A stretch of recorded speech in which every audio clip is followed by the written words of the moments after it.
இன்றைக்கி ஆலங்குளம் வரைக்கும் போக வேண்டிய வேலை இருந்துச்சு. போயிட்டு வரும்போது ஹஸ்பண்ட் வந்து மெட்டி மாற்றி கொடுத்துருந்தாங்க. பழைய மெட்டியை போட்டுட்டு புது மெட்டி வாங்கி கொடுத்துருந்தாங்க. வரும்போது பசங்களுக்கு கொஞ்சம் ஸ்நாக்ஸ் வாங்கிட்டு வரும்போது சிக்கனும் ஃபிஷ்ஷும் வாங்கிட்டு வந்திருந்தோம். ரொம்ப நாள் ஆச்சு தைப்பூசத்துக்கு வரதுனால நான்வெஜ்ஜே சாப்பிடலை இப்போ வரைக்கும்.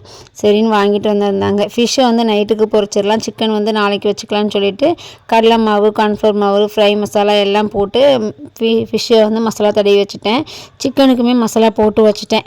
வெங்காயம், தக்காளி, பூண்டு, லசூன், அப்புறம் கொத்தமல்லி இலை, மஞ்சள் தூள், அப்புறம் சிக்கன் கடையிலே கிடைக்கும் இல்லையா அந்த மசாலா, அப்புறம் கொத்தமல்லி தூள், தயிர் இதெல்லாம் சேர்த்து நல்லா அரைச்சிட்டு அது கூட உப்பு போட்டு தான் ஆல்ரெடி சிக்கனில் வச்சுருந்தேன். இந்த பேஸ்ட்டையும் சேர்த்து விரவி ஃப்ரிட்ஜில் எடுத்து வச்சிட்டோம்னா நாளைக்கு குழம்பு வைக்கிறதுக்கு சூப்பராக இருக்கும் டேஸ்ட்டு. அப்புறம் ரசமும் வச்சுட்டு ஃபிஷ்ஷும் வந்து சைட் பையில் பொரிச்சிட்டேன். அப்புறம் பசங்களுக்கு மட்டும் ஃபஸ்ட்டு வந்து சாப்பாடு வச்சு கொடுத்தாச்சு. இந்த வீடியோ பிடிச்சிருந்துச்சுன்னா மறக்காமல் சப்ஸ்கிரைப் பண்ணிடுங்க ஃப்ரெண்ட்ஸ். பாய்.